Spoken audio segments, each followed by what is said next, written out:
வணக்கம் நண்பர்களே, இன்னைக்கு வெள்ளிக்கிழமை வழக்கம் போல் ஃபாஸ்ட் நைட்டு மதியம் வரைக்கும் ஜூஸ் போட்டு குடிக்க போகிறோம். மதியம் சாப்பிடுவோம். இது வந்து பார்த்திங்கன்னா அத்திப்பழமும் தேங்காய் பாலும் மிக்ஸ் பண்ணது. இது வந்து நெல்லிக்காய். இதுதான் நம்மளுக்கு மதியம் வரைக்குமான ஜூஸ். இதுதான் சாப்பிட போகிறோம்.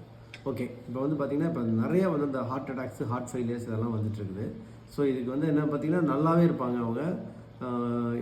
எந்த விதமான நோய்களும் இருக்காது, துணை நோய்கள் எதுவுமே இருக்காது. ஹார்ட் அட்டாக், ப்ளட் ப்ரெஷரோ சுகரோ எதுவுமே இருக்காது. ஆனால் திடீர்னு வந்து ஹார்ட் அட்டாக் வந்துருச்சு, ஹாஸ்பிட்டல் அட்மிட் ஆகிட்டாங்க அப்படின்னு சொல்லுவாங்க.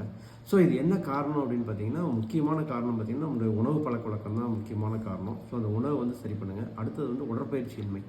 இந்த ஹார்ட் அட்டாக்கு, ஹார்ட் ஃபெயிலியர்ஸ் இதெல்லாம் வர்றதுன்னா எப்படி வந்து சிம்டம்ஸ் வந்து கண்டிப்பாக காமிக்கும் உங்களுக்கு. படபடப்போ, மூச்சு திணறலோ இந்த மாதிரி முன்னாடி இருந்துகிட்டே இருக்கும். திடீர்னு ஒரே நாள் வர்றதுக்கான வாய்ப்பு வந்து ரொம்ப ரொம்ப கம்மி தான். ஸோ இந்த மாதிரி திணறல், மூச்சு திணறல் இதெல்லாம் இருந்ததுன்னா நீங்கள் வந்து நல்லா கவனித்து அதுக்கு தகுந்த மாதிரி உங்கள் மருத்துவரை கலந்து ஆலோசித்து வைத்தியம் எடுத்துட்டிங்கன்னா நீங்கள் சீக்கிரமே சரி பண்ணிட முடியும்.